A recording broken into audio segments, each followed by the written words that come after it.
दोस्तों, दुनिया का सबसे बड़ा फासला अमीर गरीब का नहीं, भूख और सपनों का होता है।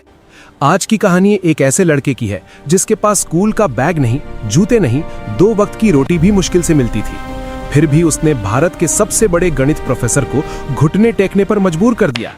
जो सवाल टीचर को सॉल्व करने में 20 साल लगे, मैं ये सॉल्व नहीं कर पाऊंगी। उसी सवाल को कचरा बीनने वाला सूरज सिर्फ 1 मिनट में सॉल्व कर गया। आइए देखते हैं उसने ये कैसे किया। सुबह की धूप अभी ठीक से निकली भी नहीं थी कि शहर के सबसे फेमस और महंगे आर्यभट्ट इंटरनेशनल स्कूल के गेट पर हलचल शुरू हो गई। ये स्कूल रईसों के बच्चों के लिए था, जहां टैलेंट से ज्यादा पैसों के दम पर एडमिशन मिलता था। बड़ी बड़ी गाड़ियां रुक रही थीं और एसी कारों से बच्चे उतर रहे थे। उनके कपड़े चमक रहे थे, उनके जूतों पर धूल का एक कण भी नहीं था। लेकिन इसी चमक दमक से दूर स्कूल की दीवार के ठीक बाहर कूड़े के ढेर के पास एक 12 साल का लड़का खड़ा था। उसका नाम था सूरज। सूरज का हुलिया ऐसा था कि लोग उसे देखकर मुंह बना लेते थे। उसके कपड़े गंदे थे, शर्ट के बटन टूटे हुए थे और पैरों में अलग अलग रंग की हवाई चप्पलें थीं, जो शायद उसे किसी कचरे के डिब्बे में मिली होंगी। उसके कंधे पर प्लास्टिक का एक बड़ा सा बोरा लटक रहा था।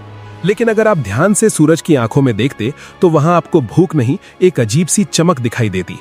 सूरज कचरा बीनता था, लेकिन उसका ध्यान प्लास्टिक की बोतलों पर कम और स्कूल के अंदर से आने वाली आवाजों पर ज्यादा रहता था। उसे कूड़े के डिब्बों में ज्यामिति के शेप्स दिखते थे। उसे गाड़ियों के नंबर प्लेट्स में मैथ्स के पैटर्न नजर आते थे। वो कभी स्कूल नहीं गया था, लेकिन ऊपर वाले ने उसे एक ऐसा दिमाग दिया था जो कैलकुलेटर से भी तेज चलता था। आज स्कूल में माहौल कुछ अलग था। 12वीं क्लास में सन्नाटा छाया हुआ था। क्लास में प्रोफेसर दिग्विजय सिंह आए। दिग्विजय सर शहर के सबसे सख्त मैथ्स टीचर माने जाते थे। उनके बारे में कहा जाता था कि उनके सवाल बच्चों के पसीने ही नहीं, जान भी निकाल देते हैं। दिग्विजय सर आज बहुत गुस्से में लग रहे थे। उन्होंने हाथ में पकड़े डस्टर को जोर से टेबल पर पटका। धूल, वो चिल्लाए, तुम सबके दिमाग में धूल भरी है। तुम्हें लगता है कि तुम्हारे पापा के पैसे तुम्हें पास करवा देंगे? गणित बाजार में मिलने वाली सब्जी नहीं है जिसे पैसों से खरीदा जा सके। ये मेहनत मांगती है। पूरी क्लास डरी हुई थी। दिग्विजय सर ने चौक उठाई और ब्लैक बोर्ड की तरफ मुड़े। उन्होंने बोर्ड पर एक सवाल लिखना शुरू किया। ये कोई आम सवाल नहीं था। ये फर्मैट्स लास्ट थ्योरम और क्वांटम मैथ्स का एक ऐसा उलझा हुआ सवाल था जिसे देखकर अच्छे अच्छे प्रोफेसर्स के हाथ कांप जाएं। बोर्ड पर अजीबो गरीब निशान और नंबर भर गए। 10 मिनट तक वो लिखते रहे। जब वो पीछे मुड़े तो उनकी आंखों में एक चैलेंज था। ये सवाल, उन्होंने भारी आवाज में कहा, मैंने अपनी जवानी के 15 साल इसे हल करने में लगा दिए। ये आज भी अधूरा है। मैंने इसे दी इम्पॉसिबल इक्वेशन नाम दिया है। मैं तुम अमीर बच्चों को खुली चुनौती देता हूं। तुम्हारे पास इंटरनेट है, ट्यूटर्स हैं, दुनिया भर की किताबें हैं। अगर कल सुबह तक किसी ने इसका सही जवाब निकाल दिया तो मैं अपनी टीचिंग की नौकरी छोड़ दूंगा और उस स्टूडेंट को अपनी सोने की घड़ी इनाम में दूंगा। क्लास का टॉपर, जिसका नाम विक्रम था, उसने चश्मा ठीक करते हुए सवाल को देखा और मन ही मन हार मान ली। ये सवाल सिलेबस के बाहर नहीं, दुनिया के बाहर का था। घंटी बजी और प्रोफेसर गुस्से में पैर पटकते हुए बाहर चले गए। बच्चे भी बड़बड़ाते हुए निकले। पागल है बुढ़ा, विक्रम ने अपने दोस्त से कहा। यह सवाल कोई इंसान हल कर ही नहीं सकता। लेकिन किसी ने ध्यान नहीं दिया कि क्लास की खिड़की के बाहर लोहे की जाली से चिपका हुआ सूरज खड़ा था। उसकी काली पड़ी उंगलियां जाली को कसकर पकड़े हुए थीं। उसकी नजरें उस बोर्ड पर लिखे सवाल पर जमी हुई थीं। उसे वो सवाल डरावना नहीं लग रहा था। उसे वो सवाल एक खूबसूरत कविता जैसा लग रहा था। नंबर उसके दिमाग में नाचने लगे। उसे ऐसा लगा जैसे वो सवाल उससे बात कर रहा हो, उसे बुला रहा हो। सूरज वहां तब तक खड़ा रहा जब तक चपरासी ने उसे डंडा दिखाकर भगा नहीं दिया। भाग यहां से भिखारी, स्कूल को गंदा कर रहा है, चपरासी चिल्लाया। सूरज भाग गया, लेकिन उसका दिमाग वहीं क्लासरूम में छूट गया था। दोस्तों, कहानी में आगे क्या हुआ ये जानने से पहले अगर आप ऐसी ही दिल को छू लेने वाली कहानियां सुनना पसंद करते हैं तो अभी हमारे चैनल को सब्सक्राइब कर लें ताकि कोई भी नई कहानी आपसे मिस ना हो। रात हो चुकी थी। शहर सो रहा था, लेकिन सूरज की झुग्गी में नींद नहीं थी। उसका शराबी पिता खर्राटे ले रहा था और मां बीमार पड़ी थी। घर में खाने को कुछ नहीं था। सूरज का पेट भूख से मरोड़ रहा था, लेकिन आज उसे भूख से ज्यादा बेचैनी उस सवाल की थी। वो सवाल उसे सोने नहीं दे रहा था। उसके दिमाग में बार बार वो सिंबल्स आ रहे थे। रात के 2 बजे जब रहा नहीं गया तो सूरज उठा। उसे लगा कि अगर वो उस सवाल को हल कर लेगा तो शायद उसके मन का शोर शांत हो जाएगा। वो चुपके से अपनी झुग्गी से निकला और स्कूल की तरफ दौड़ा। स्कूल का पिछला गेट टूटा हुआ था, जहां से वो अक्सर प्लास्टिक उठाने अंदर घुसता था। आज वो प्लास्टिक उठाने नहीं, कुछ सीखने जा रहा था। स्कूल के गलियारे अंधेरे में डूबे थे। गार्ड सामने वाले गेट पर सो रहा था। सूरज परछाई की तरह क्लासरूम की खिड़की तक पहुंचा। खिड़की खुली थी, वो अंदर कूद पड़ा। क्लास में घुप्पा अंधेरा था, बस बाहर स्ट्रीट लाइट की हल्की रोशनी आ रही थी जो सीधे ब्लैक बोर्ड पर पड़ रही थी। बोर्ड पर वो सवाल अभी भी वैसे ही लिखा हुआ था जैसे कोई भूत मुंह खोले खड़ा हो। सूरज धीरे धीरे आगे बढ़ा। उसके पैर कांप रहे थे। डर इस बात का नहीं था कि वो पकड़ा जाएगा, डर ये था कि क्या वो इसे कर पाएगा। उसने टीचर की मेज से एक चौक का टुकड़ा उठाया। वो चौक उसके खुरदरे गंदे हाथों में अजीब लग रही थी। उसने लिखना शुरू किया। खट खट। सन्नाटे में चौक की आवाज गूंजने लगी। पहले वो धीमा था, लेकिन जैसे जैसे सवाल सुलझता गया उसकी रफ्तार बढ़ती गई। सूरज भूल गया कि वो भूखा है, वो भूल गया कि वो एक कचरा बीनने वाला है। इस वक्त वो सिर्फ एक गणितज्ञ था। उसके दिमाग में कायनात के सारे ताले खुल रहे थे। उसे वो रास्ता मिल गया था जो प्रोफेसर दिग्विजय को 15 साल में नहीं मिला। पसीने से भीगा, धूल में सना सूरज 3 घंटे तक लगातार लिखता रहा। पूरा बोर्ड भर गया और अंत में उसने एक बॉक्स बनाया और उसमें जवाब लिखा 0। इतना बड़ा तूफान और जवाब सिर्फ 0। सूरज पीछे हटा। उसने बोर्ड को देखा और उसके चेहरे पर एक ऐसी मुस्कान आई जो शायद उसे पेट भर खाना खाने पर भी ना मिलती। उसने चौक रखी, खिड़की से कूदा और रात के अंधेरे में अपनी दुनिया कूड़े के ढेर की तरफ वापस चला गया। अगली सुबह 8 बजे प्रोफेसर दिग्विजय क्लास में आए। उनका मूड कल से भी ज्यादा खराब था। हाँ भाई, किसी ने कोशिश की? उन्होंने ताना मारते हुए पूछा। पूरी क्लास शांत थी। विक्रम खड़ा हुआ।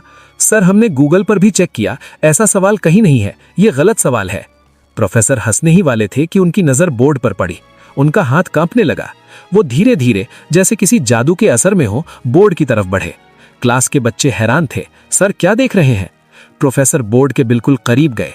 उन्होंने चश्मा उतारा, पोंछा और फिर पहना। स्टेप 4, ये तरीका। हे भगवान, स्टेप 12, यहां तो इसने समय को ही बदल दिया। प्रोफेसर बड़बड़ा रहे थे। उनकी आंखों से अविश्वास के आंसू बहने लगे। ये नामुमकिन है, ये बिल्कुल सही है, ये परफेक्ट है। वो अचानक पलटे और चिल्लाए, किसने किया ये? झूठ मत बोलना। तुम में से किसकी इतनी हिम्मत है जो मेरे 15 साल की मेहनत को एक रात में सुलझा दे? क्लास में सन्नाटा था। विक्रम बोला, सर, हम कसम खाते हैं, कल शाम को जब हम गए थे तो बोर्ड खाली था, रात में क्लास बंद थी। प्रोफेसर ने अपना सिर पकड़ लिया। कोई तो आया था, कोई ऐसा जिसका दिमाग आइंस्टीन जैसा है। ये लिखाई देखो इसे, ये किसी सधे हुए स्टूडेंट की नहीं है, ये किसी आजाद हाथ की लिखावट है। उन्होंने तुरंत प्रिंसिपल और सिक्योरिटी को बुलाया। सीसीटीवी फुटेज चेक किया गया। ब्लैक एंड व्हाइट स्क्रीन पर रात के 3:30 बजे एक छोटी सी परछाई खिड़की से कूदती हुई दिखाई देती है। कपड़े फटे हुए, बाल बिखरे हुए। वो लड़का बोर्ड के पास जाता है और पागलों की तरह लिखने लगता है।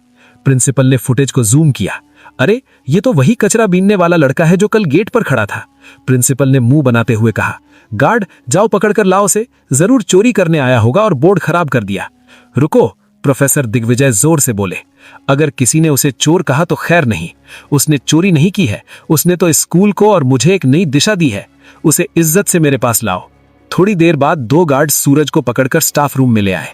सूरज बुरी तरह डरा हुआ था। उसे लगा कि चोरी छुपे घुसने के लिए उसे पुलिस के हवाले कर दिया जाएगा। उसके कपड़े गंदे थे, शरीर से बदबू आ रही थी। स्टाफ रूम में बैठे बाकी टीचर्स ने अपनी नाक पर रुमाल रख लिया, लेकिन प्रोफेसर दिग्विजय, वो अपनी कुर्सी से उठे और सीधे सूरज के पास गए। सूरज ने हाथ जोड़ लिए। साहब, माफ कर दो, मैंने कुछ चुराया नहीं, मुझे बस वो सवाल परेशान कर रहा था। मुझे लगा मैं उसे ठीक कर सकता हूँ। चौक भी मैंने वापस रख दी थी साहब, मुझे मत मारो। उसकी आंखों में आंसू थे, गरीबी और बेबसी के आंसू। दिग्विजय सर की आंखों में पानी आ गया। उन्होंने सूरज के गंदे हाथों को अपने हाथों में ले लिया। वो हाथ जो शायद कभी साबुन से नहीं धुले थे, आज एक प्रोफेसर उन्हें चूम रहा था। बेटा, तुमने कुछ नहीं चुराया, बल्कि तुमने तो मुझे वो दे दिया जो मैं पूरी जिंदगी ढूंढ रहा था। प्रोफेसर ने पूछा, तुम्हें ये सब किसने सिखाया? तुम स्कूल नहीं जाते? सूरज ने सिर झुका लिया। साहब, स्कूल जाने के लिए पैसे नहीं थे। कचरे में पुरानी किताबें मिलती थी, रद्दी वाले की दुकान पर बैठकर पढ़ लेता था। लोग कहते हैं मैं पागल हूं क्योंकि मैं दीवारों पर नंबर लिखता रहता हूं। मुझे लगा मैं गलत करता हूं। प्रोफेसर ने उसकी ठुड्डी पकड़कर उसका चेहरा ऊपर उठाया। तुम पागल नहीं सूरज, तुम जीनियस हो। तुम वो हीरा हो जिसे दुनिया ने कीचड़ समझकर फेंक दिया था। प्रोफेसर उसे लेकर क्लासरूम में गए, वही क्लास जहां अमीर बच्चे बैठे थे। सूरज दरवाजे पर ही रुक गया। अंदर आओ, प्रोफेसर ने कहा। जैसे ही सूरज अंदर आया, बच्चे हंसने लगे। अरे, ये तो कचरे वाला है, छी, कितनी बदबू आ रही है। प्रोफेसर ने डस्टर पटका। खामोश, अपनी जुबान बंद रखो। आज इस कमरे में अगर कोई सबसे अमीर है तो वो ये लड़का है। तुम सबके पास पैसे हैं, लेकिन इसके पास वो दौलत है जो बांटी नहीं जा सकती। प्रोफेसर ने चौक सूरज के हाथ में भी। सूरज, क्या तुम इन्हें समझा सकते हो कि तुमने वो आखिरी स्टेप कैसे किया? सूरज ने कांपते हाथों से चौक पकड़ी। पहले उसे डर लगा, लेकिन जैसे ही चौक बोर्ड पर चली उसका डर गायब हो गया। वो समझाने लगा। उसकी आवाज में भरोसा था। उसने बताया कि कैसे उसने हवा की गति और समय को जोड़कर वो सवाल हल किया। जब उसने बोलना बंद किया तो क्लास में सुई गिरने जितनी शांति थी। जो बच्चे उसे बुरी नजर से देख रहे थे, अब उनकी आंखों में इज्जत और हैरानी थी। प्रोफेसर दिग्विजय ने अपनी कलाई से सोने की घड़ी उतारी और सूरज की कलाई पर बांध दी। वो घड़ी सूरज के पतले हाथ के लिए बहुत बड़ी थी, लेकिन उसकी चमक सूरज के आने वाले कल से कम थी। प्रोफेसर ने कहा, आज से तुम कूड़ा नहीं उठाओगे, आज से तुम कलम उठाओगे। तुम्हारी पढ़ाई, तुम्हारा खाना, तुम्हारा रहना, सब मेरी जिम्मेदारी। मैं देखता हूं कौन तुम्हें रोकता है। सूरज रो पड़ा। सूरज रो पड़ा। वो प्रोफेसर के पैरों में गिर गया। साहब, मुझे बस पढ़ने देना, मुझे भूख नहीं लगती, मुझे बस सवाल हल करने हैं। प्रोफेसर ने उसे उठाया और गले लगा लिया। उस दिन उस महंगे इत्र से महकते स्कूल में एक पसीने और कचरे की बदबू वाले लड़के ने सबको इंसानियत का पाठ पढ़ा दिया था।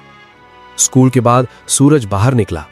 उसने अपना वो पुराना गंदा बोरा उठाया, उसे एक बार देखा और फिर उसे वहीं डस्टबिन में डाल दिया। ये सिर्फ एक बोरा नहीं था, ये उसकी पुरानी जिंदगी थी जिसे वो हमेशा के लिए छोड़ रहा था। उसने आसमान की तरफ देखा।